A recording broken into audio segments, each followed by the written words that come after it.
भरत, हमारे पिता जाने से पहले यह आज्ञा दे गए हैं कि एक पुत्र वन में रहे तथा दूसरा राजा बने। उनकी इस आज्ञा का पालन करना ही हम सबका धर्म है। ठीक है, अगर यही धर्म है तो मैं 14 वर्ष वन में रहता हूं, परंतु आप अयोध्या लौट जाइए। धर्म व्यापार नहीं होता भरत, जो वस्तुओं का अदल बदल कर लिया जाए। धर्म अति कठोर और व्यक्तिगत होता है। यदि हर प्राणी अपना कर्तव्य एक दूसरे के कंधे पर डाल दे तो इस सृष्टि में अनाचार फैल जाएगा।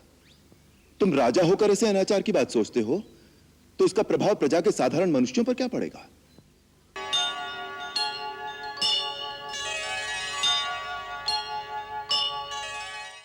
बड़े निर्मोही हो भैया, प्रेम का कोई मोल नहीं आका। प्रेम किया है तो बिन मोल बिक जाओ।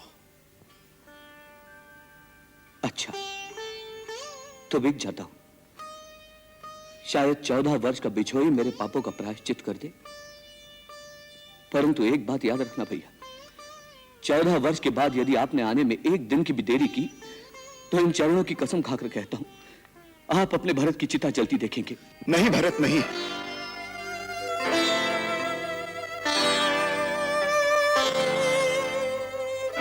भैया, मैं तुझे वचन देता हूं, मेरे आने में एक दिन की भी देरी नहीं होगी।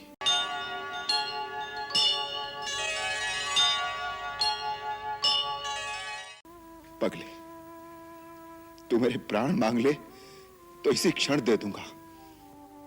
बोल, क्या चाहिए तुझे? मुझे अपनी चरण पादुका दे दो। चरण पादुका? हाँ भैया, आपका राज्य तो आपके इस सेवक के पास आपकी धरोहर के रूप में होगा। जब आप नहीं होंगे तो सिंहासन पर कौन बैठेगा?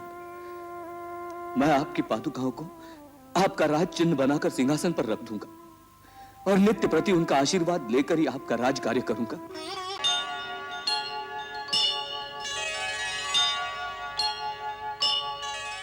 जीतने वाले नीचे नहीं बैठते भरत।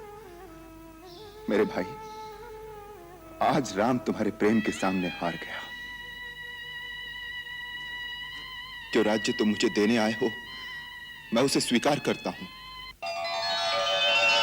परंतु पिताश्री का वचन भी झूठा ना हो, इसलिए मेरी तुमसे एक प्रार्थना है। 14 वर्ष तक मेरे स्थान पर तुम उस राज्यभार को संभालो।